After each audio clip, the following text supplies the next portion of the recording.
दरवाज़ा खोला जाता है तब नुपुर को दिखती है बेड पे आरुषि की डेड बॉडी। आरुषि तलवार। The आरुषि तलवार।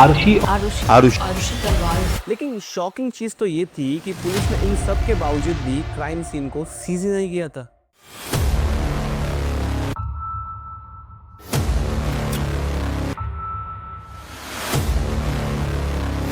यहाँ तक कि पुलिस ने बाद में रीजन भी दिया था कि दरवाजा लॉक था और बहुत ज़्यादा गर्मी थी, इसलिए हमने चेक नहीं की।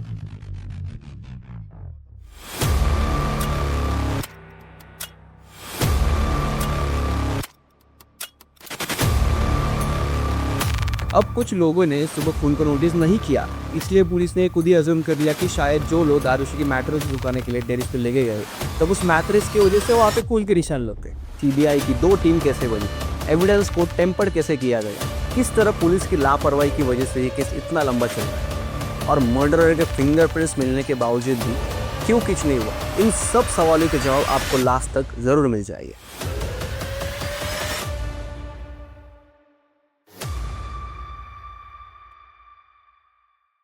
साल 2008 नोएडा यूपी में हुआ डबल मर्डर केस जो आज तक एक अनसॉल्व्ड मिस्ट्री है। एक ही घर के 2 मर्डर्स, एक केस, 2 अलग अलग सीबीआई टीम, 2 अलग अलग reports, narco test, forensic test, interrogation, यहाँ तक कि जिसने मर्डर किया है उसके फिंगरप्रिंट्स तक मिले थे, फिर भी आज तक ये केस अनसॉल्व्ड है। देखो सीबीआई के पास 2 अलग अलग थ्योरीज है कि इन दोनों का मर्डर कैसे हुआ होगा, लेकिन इस केस के बारे में कुछ ऐसे छोटे छोटे पॉइंट्स है जो आज तक किसी ने आपको बताए नहीं होंगे। ऑब्वियसली वीडियो थोड़ी लंबी हो सकती है, तो थोड़ा आप मेंटली प्रिपेयर्ड हो जाओ जिससे इस केस के इंपॉर्टेंट इवेंट्स आपके समझ में आ जाए। तो शुरू से शुरू करते हैं। आरुषि तलवार बॉर्न इन 24 मई 1994। उनके पेरेंट्स राजेश तलवार और नुपुर तलवार की वो इकलौती बेटी है। Aarushi was not a normal child. 5 साल की कोशिश करने के बाद IVF के द्वारा आरुषि का जन्म हुआ था। राजेश और नुपुर दोनों ही डेंटिस्ट है। नोएडा के फोर्टिस हॉस्पिटल में ये दोनों काम करते हैं। राजेश तलवार तो वहाँ के डेंटल डिपार्टमेंट के हेड भी है। सेक्टर 27 नोएडा में उनका खुद का एक क्लिनिक भी है जहाँ पे नोएडा के ही रहने वाले और तलवार फैमिली के क्लोज फ्रेंड्स अनीता दुर्रानी और प्रफुल्ल दुर्रानी, ये चारों मिलकर वो क्लिनिक चलाते हैं। राजेश तलवार और अनीता दुर्रानी सुबह 9 से 12 बजे तक क्लिनिक में रहते हैं और शाम को 5 से 7 बजे तक नुपुर तलवार और प्रफुल्ल दुर्रानी। अब इस चीज को ध्यान से याद रखना। तो कहानी की शुरुआत होती है 15 मई 2008। शाम को नुपुर तलवार क्लिनिक बंद होने के बाद 7:30 बजे अपने घर में पहुंच जाती है। थोड़ी देर में 9:30 पर राजेश तलवार और उनका ड्राइवर उमेश शर्मा जलवायु विहार के अपार्टमेंट में पहुंच जाते हैं। रोज की तरह ही शर्मा राजेश को बिल्डिंग के नीचे ड्रॉप करके नुपुर के पेरेंट्स के यहाँ गाड़ी को पार्क करने के लिए चला गया, जो कि वॉकिंग डिस्टेंस पे ही है। 9:40 को शर्मा गाड़ी की चाबी और राजेश का बैग लेकर तलवार के घर में पहुंचता है। तब हेमराज उनका नौकर खाना बना रहा था। आरुषि और नुपुर डाइनिंग टेबल पे बैठे हुए थे। ड्राइवर उमेश शर्मा बाहर का वो आखिरी इंसान था जिसने तलवार फैमिली में सबको देखा है। डिनर होने के बाद राजेश और नुपुर अपने अपने कमरे में चले जाते हैं। फिर हेमराज उन्हें एक पार्सल देता है जो कि उसी दिन डिलीवर हुआ था। राजेश और नुपुर ने आरुषि के बर्थडे के लिए सोनी का एक कैमरा ऑर्डर किया था। हालांकि बर्थडे तो 24 मई को है, लेकिन कैमरा जल्दी आ गया, इसलिए दोनों ने आरुषि को अर्ली बर्थडे सरप्राइज देने का सोचा। कैमरा देखकर आरुषि बहुत खुश हो गई। खुद की और पेरेंट्स की उसने बहुत सारी फोटोज खींची। सेलिब्रेशन के बाद राजेश और नुपुर अपने अपने कमरे में चले गए और आरुषि अभी भी फोटोज वगैरह ही खींच रही है। ठीक 11 बजे नुपुर राजेश को कहता है वाईफाई राउटर ऑन करने के लिए, जो कि आरुषि के रूम में है। जब नुपुर आरुषि के कमरे में पहुंची तब आरुषि चेतन भगत की द 3 मिस्टेक्स ऑफ लाइफ ये किताब पढ़ रही थी। नुपुर ने वाईफाई राउटर ऑन किया और अपने फिर से कमरे में चली गई। फिर थोड़ी देर बाद राजेश और नुपुर अपना अपना काम करके लगभग 12 बजे तक सो जाते। अगले दिन भारती मंडल, उम्र 35 साल, जो कि तलवार के घर में सुबह साफ सफाई करने का काम आती है। कुछ दिन पहले ही भारती को रखा गया था। लगभग 6 बजे भारती तलवार के घर की डोरबेल बजाई। पहली बार डोरबेल बजाई, कोई रिस्पॉन्स नहीं। दूसरी बार बजाई, फिर भी कोई रिस्पॉन्स नहीं। ये बहुत ही स्ट्रेंज थिंग थी क्योंकि हर रोज तो हेमराज पहली घंटी में दरवाजा खोल देता था। हेमराज जो कि तलवार के घर में रहने वाला एक भरोसेमंद नौकर। ओरिजिनली तो हेमराज नेपाल से था। नेपाल में ही उसकी फैमिली और घर थे और यहाँ तलवार के घर में वो एज अ सर्वेंट काम करता था। Back to the story. जब भारती ने तीसरी बार डोरबेल बजाई तब नींद से उठी हुई नुपुर तलवार ने घर का पहला दरवाजा खोला। अब यह ध्यान से सुनना। तलवार के घर का स्ट्रक्चर कुछ ऐसा है। घर के अंदर आने के लिए 3 दरवाजे, सबसे बाहर वाला और बीच वाला गेट ग्रिल से बना हुआ है। और जो इनर मोस्ट गेट है वो लकड़ी से बना हुआ है। जो आउटर मोस्ट गेट है वो सिर्फ पुश करने से ही खुल जाता है। मिडल गेट जो है वो लॉक भी किया जा सकता है या फिर सिर्फ उस पर कुंडी भी लगाई जा सकती है। लेकिन जो ये लकड़ी से बना हुआ गेट है उसमें सेल्फ लॉकिंग सिस्टम है, मतलब दरवाजा अंदर से तो खुल सकता है लेकिन अगर उसे बाहर से खोलना है तो चाबी की जरूरत होती है। यह है आरुषि का बेडरूम। आरुषि के डोर में भी सेल्फ लॉकिंग सिस्टम है। उसके बाजू में ही है राजेश और नुपुर का बेडरूम। इस घर के इस हिस्से में है हेमराज का कमरा। अब यहाँ ध्यान से देखो, इस कमरे में दो दरवाजे हैं। एक दरवाजे का एक्सेस सीधा घर के अंदर और दूसरा दरवाजा इस जगह खुलता है। इसका मतलब पहला और दूसरा दरवाजा खोले बिना ही घर के अंदर एंटर किया जा सकता है। लेकिन राजेश और नुपुर के स्टेटमेंट के हिसाब से इस दरवाजे के पीछे बहुत सा सामान उठ रखा हुआ था, इसलिए ये दरवाजा हमेशा बंद ही रहता है। यहीं पे वापस आते, जब नुपुर ने दरवाजा खोल के दूसरा दरवाजा खोलने की कोशिश की तो वो बाहर से लॉक था। इस वक्त भारती सबसे लास्ट वाले डोर के पास खड़ी है। फिर नुपुर ने भारती से पूछा कि हेमराज कहाँ है। भारती ने कहा कि उसे कोई भी आइडिया नहीं। फिर नुपुर ने हेमराज को आवाज दी। हेमराज उस वक्त कमरे में नहीं था। नुपुर को लगा कि शायद हेमराज दूध वगैरह लेने गया होगा, इसलिए नुपुर ने भारती को बोला कि थोड़ी देर बाहर ही रुक जा, हेमराज आएगा तो दरवाजा खोल देगा। लेकिन भारती को दूसरी जगह जाना था, इसलिए भारती ने बोला कि अगर कोई डुप्लीकेट चाबी है तो उसे बालकनी से फेंक दो, मैं उससे डोर खोल लूंगी। फिर भारती चाबी लेने के लिए बिल्डिंग के नीचे चली गई।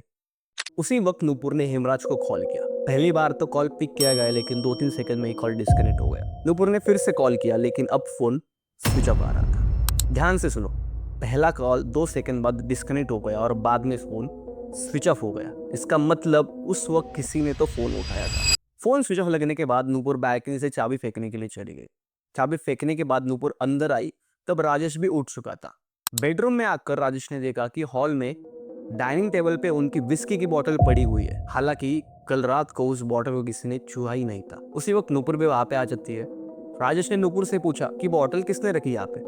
जब नुपुर ने जवाब दिया कि मैंने तो नहीं रखी है, तब राजेश ने बोतल के ऊपर के खून के निशान दिए। राजेश ने जल्दी से जल्दी आरुषि को देखने को बोला। जब नुपुर ने आरुषि के कमरे का डोर ओपन करने की कोशिश की तो वो पहले से ही अनलॉक था, जो कि बहुत ही अजीब चीज थी क्योंकि हर रात नुपुर सोने से पहले आरुषि के कमरे को लॉक करके उसकी चाबी अपने बेडरूम में रखते थे। बट सरप्राइजिंगली उस वक्त कमरा अनलॉक था। जब आरुषि के कमरे का दरवाजा खोला जाता है तब नुपुर को दिखती है बेड पे आरुषि की डेड बॉडी।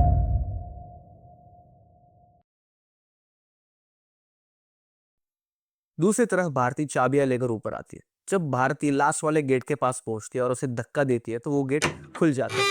बीच वाला जो गेट था जिसे नुपुर ने कहा था कि वो बाहर से लॉक है, वो असल में लॉक था ही नहीं, उसे सिर्फ कुंडी लगाई गई थी। मैं फिर से बता रहा हूँ, जिस डोर को नुपुर ने कहा था कि वो बाहर से लॉक है, उसे सिर्फ कुंडी लगाई हुई थी। जैसे ही बीच वाला दरवाजा ओपन करके भारती घर के अंदर आती है तब राजेश और नुपुर दोनों ही जोर जोर से रो रहे थे। नुपुर भारती के पास आकर बोलती है कि देखो हेमराज ने क्या किया है। भारती जब आरुषि के रूम में जाती है तो वो देखती है कि आरुषि की डेड बॉडी बेड पर लेटी हुई थी। उसके ऊपर ब्लैंकेट था और आरुषि का गला कटा हुआ था। उसके सिर पे भी चोट थी, बेड पे भी बहुत खून लगा हुआ था। भारती तुरंत घर के बाहर भागती है पड़ोसियों को बुलाने के लिए। तलवारस भी अपने फैमिली एंड फ्रेंड्स को कॉल करते हैं। पुनीश और टंडन जो कि तलवारस के घर के निचले फ्लोर पे रहते हैं, वो सबसे पहले बिल्डिंग के सिक्योरिटी गार्ड को कहते हैं कि पुलिस को बुलाओ। अब यहाँ से शुरू हो जाती है असली कहानी। आपको लग रहा होगा कि हेमराज या फिर राजेश और भारती ने मिलकर ही आरुषि की हत्या की होगी, लेकिन इतना भी सिंपल केस नहीं है। इसके बाद ही सीबीआई की 2 टीम कैसे बनी, एविडेंस को टेम्पर्ड कैसे किया गया, किस तरह पुलिस की लापरवाही की वजह से ये केस इतना लंबा चल रहा है और मर्डरर के फिंगरप्रिंट्स मिलने के बावजूद भी क्यों कुछ नहीं हुआ, इन सब सवालों के जवाब आपको लास्ट तक जरूर मिल जाएंगे। कहानी की तरफ आते हैं। पुलिस को बुलाने के बाद लगभग 7 बजे तक पुलिस तलवार के घर में पहुंच जाती है। उस वक्त लिविंग रूम में जहां पे राजेश और नुपुर ने वो बॉटल देखी थी, वहां 15 लोग जमा हुए थे। राजेश और नुपुर के बेडरूम में भी 5 लोग शामिल थे, लेकिन ये आरुषि के बेडरूम में तो कोई नहीं था। पुलिस ने फिर आरुषि के बेडरूम की तलाशी लेनी चालू की, एविडेंस को इकट्ठा करना चालू किया। इस वक्त तक आजू बाजू के बहुत से लोगों को मर्डर के बारे में पता चल गया था। And as a typical Indian, सबके अंदर एक चुल होती है क्या हुआ है देखने की, इसलिए बहुत से लोग तलवार के घर में आ जा कर रहे थे। मीडिया वगैरह भी आ चुकी थी, वो भी घर के अंदर आ जा कर रही थी। लेकिन शॉकिंग चीज तो ये थी कि पुलिस ने इन सब के बावजूद भी क्राइम सीन को सीज नहीं किया था। अरे भाई, पुलिस अगर चाहे तो इन्वेस्टिगेशन के नाम पे पूरा बिल्डिंग सीज कर सकती है, उनके पास वो राइट है, लेकिन उन्होंने ऐसा कुछ किया ही नहीं। उस वक्त तक बाहर के लोगों की वजह से बहुत सारे एविडेंस टेम्पर्ड हो चुके थे। हेमराज जो मिसिंग था उसके ऊपर सारा शक आ जाता है। पुलिस कंप्लेंट में राजेश ने हेमराज के ऊपर मर्डर का ब्लेम किया था। राजेश बार बार एक चीज कह रहा था कि आप लोग यहाँ अपना टाइम वेस्ट करने से अच्छा हेमराज को पकड़िए, वही मेरे बेटे का खूनी है। ऐसा अज्यूम किया जा रहा था कि हेमराज शायद अपने गांव भाग गए, इसलिए राजेश ने तो 25,000 रुपये दिए थी पुलिस को, इससे पुलिस शायद जल्दी काम कर सके। पहली थ्योरी ये बनी कि हेमराज शायद पिछली रात स्कॉच विस्की पीकर आरुषि के कमरे में गया होगा and may be he try to sexually assault her. और जब आरुषि ने रेजिस्ट किया होगा तब हेमराज ने कुकरी, जो कि एक नेपाली नाइफ होता है, उससे आरुषि की जान ली होगी और फिर भाग गया होगा।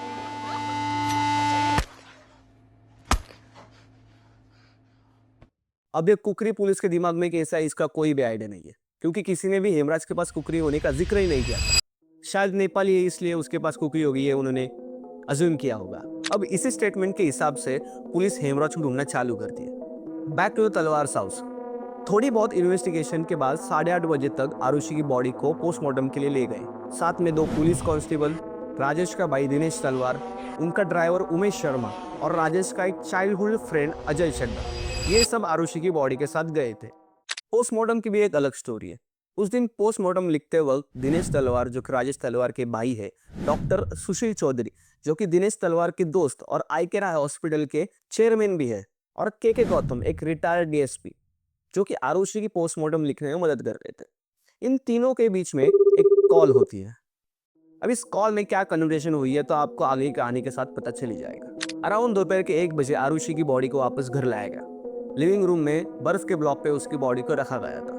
थोड़ी देर में लगभग 4 बजे आरुषि की बॉडी का अंतिम संस्कार भी हो गया। बाद में तलवार पे ये एलिगेशंस भी लगे थे कि उन्होंने आरुषि की बॉडी का अंतिम संस्कार करने में बहुत ज्यादा गड़बड़ की है। इसके ऊपर तलवार ने स्टेटमेंट भी दी थी कि आरुषि की बॉडी बहुत जल्दी डिकम्पोज हो रही थी, और उनके परिवार के बुजुर्गों ने भी प्रेशर किया था कि आरुषि का अंतिम संस्कार करने में बहुत ज्यादा देर मत करो, जो कि मेरे ओपिनियन से तो जस्टिफाइड है, क्योंकि हमारे यहाँ ऐसा होता ही है, ज्यादातर लोग अंतिम संस्कार करने में देर नहीं करते, और ऑब्वियसली पुलिस से पूछकर ही अंतिम संस्कार किया होगा। तलवार के अकॉर्डिंग पुलिस ने कंफर्म भी किया था कि आरुषि की बॉडी पे किसी भी प्रकार के एग्जामिनेशन की जरूरत नहीं है, उसके बाद ही हमने अंतिम संस्कार किया है। बाद में जब तलवार सस्पेक्ट बने तब उन पर ये एलिगेशन लगे थे कि उन्होंने आरुषि का रूम साफ करने में बहुत ज्यादा गड़बड़ की है, विच इज स्ट्रेंज थिंग, क्योंकि राजेश ने क्रियाकर्म करने में भी जल्दी की और आरुषि का रूम साफ करने में भी जल्दी की। लेकिन राजेश का ऐसा कहना था कि आरुषि की रूम से बहुत ज्यादा बदबू आ रही थी, इसलिए आरुषि को रूम को हमने साफ कर दिया। और विकास सेठी, जो कि तलवार के क्लिनिक में एक कंपाउंडर है, उन्होंने बाद में कोर्ट में यह स्टेटमेंट दी कि वहां मौजूद पुलिस ऑफिसर और लेडी कांस्टेबल्स ने ही उन्हें परमिशन दी कि आरुषि को रूम को वह साफ कर सकते हैं, और कमरा साफ करते वक्त वो दोनों ऑफिसर वहां पे मौजूद थे। हालांकि इस बात को पुलिस ने बाद में डिनाई कर दिया और आखिर तक इस बात का कोई भी कंक्लूजन निकल के नहीं आया। इस केस में से बहुत से पॉइंट्स है जो आगे जाकर कभी सॉल्व ही नहीं हुए, ये भी उन पॉइंट्स में से एक है। अंतिम संस्कार से पहले जब आरुषि की बॉडी को पोस्टमार्टम के लिए लेके गए तब आरुषि की मैट्रेस पे जिस जगह पे खून के दाग लगे हुए थे उस पार्ट को काटकर फॉरेंसिक लैब में भेज दिया है। उसके साथ पिलो, बेडशीट और आरुषि के कपड़े भी साथ में भेजे। आरुषि के कमरे को साफ करने के बाद जो भी बची हुई मैट्रेस थी वो कंपाउंडर विकास से टेरिस पर सुखाने के लिए लेके गए। अब यहाँ भी पुलिस की लापरवाही देखो, जब टेरिस पे ये लोग जा रहे थे तब टेरिस के डोर पे ताला लगा हुआ था और उस वक्त चाबी मिल नहीं गई थी, इसलिए वो जो भी सब सामान था वो बाजू में नेबर्स के टेरिस पे डाल दिया गया। इस वक्त तक तलवार से घर में कोई भी आ जा कर रहा था, मीडिया वगैरह आ जा कर रही थी, बहुत कुछ चल रहा था। अब उस वक्त वहां में कुछ लोगों ने ये नोटिस किया कि टेरिस के डोर हैंडल पे खून लगा हुआ है और कुछ सीढ़ियों पे भी खून के निशान थे, लेकिन कुछ लोगों का कहना था कि सुबह ये खून के निशान शायद नहीं थे। फिर में राजेश के कलीग राजीव कुमार और रोहित कोच्चर, उन्होंने पुलिस को तुरंत इस बारे में इन्फॉर्म किया। पुलिस ने जब जाके चेक किया तब भी डोर लॉक ही था। उन्होंने चाबी लाने को बोला लेकिन चाबी मिल नहीं रही थी। अब कुछ लोगों ने सुबह खून को नोटिस नहीं किया, इसलिए पुलिस ने खुद ही अज्यूम कर लिया कि शायद जो लोग आरुषि की मैट्रेस सुखाने के लिए टेरिस पे लेके गए तब उस मैट्रेस की वजह से वहाँ पे खून के निशान लगे, इसलिए ना उन्होंने लॉक तोड़ने की कोशिश की ना किसी को बोला कि चाबी को ढूंढने की कोशिश की। यहाँ तक कि पुलिस ने बाद में रीजन भी दिया था कि दरवाजा लॉक था और बहुत ज्यादा गर्मी थी इसलिए हमने चेक ही नहीं की। कितना स्टूपिड अजम्पशन है भाई ये। इतने सीरियस मर्डर केस में कोई इतनी ज्यादा केयरलेसनेस कैसे दिखा सकता है? और यही नहीं, आगे भी जब मर्डर के फिंगरप्रिंट्स मिले थे तब भी कुछ ऐसी ही केयरलेसनेस दिखाई गई। अब जरा कहानी पे वापस आते। अगले दिन 17 मई की सुबह आरुषि की अस्थियों का विसर्जन करने के लिए राजेश तलवार और नुपुर तलवार हरिद्वार के लिए निकल पड़ते हैं। घर में इस वक्त राजेश तलवार का भाई दिनेश तलवार मौजूद है, क्योंकि अभी भी बहुत सारे विजिटर्स घर में आ जा रहे थे। अब भी इस एरिया को सीजन नहीं किया गया था। विजिटर्स में रिटायर्ड पुलिस ऑफिसर के गौतम भी शामिल थे, जिनसे पोस्टमार्टम के समय दिनेश तलवार की बात हुई थी। गौतम जी जब घर में आए तब उन्होंने आरुषि और हेमराज के रूम को एग्जामिन किया। दिनेश ने उन्हें टेरिस के डोर पर लगे हुए खून के निशानों के बारे में बताया। के Gautam was the first person who took this case seriously. उन्होंने तुरंत एसपी महेश मिश्रा को कॉल किया और इसके सीरियसनेस के बारे में बताया। एसपी मिश्रा ने खुद कहा कि वो क्राइम सीन पे विजिट करेंगे। तब तक उन्होंने स्टेशन ऑफिसर दत्ता राम को वहां पे भेज दिया। अब भी टेरिस की चाबी मिसिंग थी। आजू बाजू के नेबर्स के पास डुप्लीकेट की होने के बारे में पूछने पर उनसे भी नेगेटिव रिस्पॉन्स ही मिला। फिर क्या, दरवाजा तोड़ना पड़ा। इस दरवाजे के खुलते ही इस केस का पूरा रुख बदलने वाला था। यही से शुरुआत हुई नए सस्पेक्ट बनने की, यही से शुरुआत हुई 2 मर्डर के केस की, यही से शुरुआत हुई इस केस के असली कहानी की। क्योंकि दरवाजे के खुलते ही सामने मिलती है भागे हुए हेमराज की डेड बॉडी। हाय गाइस, इस स्टोरी के 2 पार्ट्स होने वाले हैं, क्योंकि ये कहानी बहुत ज़्यादा लंबी है। मे बी अगले 3-4 दिनों के अंदर नेक्स्ट पार्ट आ ही जाएगा। नेक्स्ट पार्ट में ही मर्डरर के फिंगरप्रिंट्स की कहानी है, 2 सीबीआई टीम क्यों बनी और दोनों की अलग अलग थेरीज क्या है, वो आपको आगे की कहानी में पता चल जाएगा। ये कहानी यहाँ से आरुषि और हेमराज दोनों के मर्डर की कहानी बन जाती है। आई होप आप सभी को इस मिस्टीरियस केस को समझने में मज़ा आ रहा होगा। अगर आपको वीडियो पसंद आए तो लाइक एंड सब्सक्राइब करना मत भूलना। मिलते हैं नेक्स्ट पार्ट में, बाय।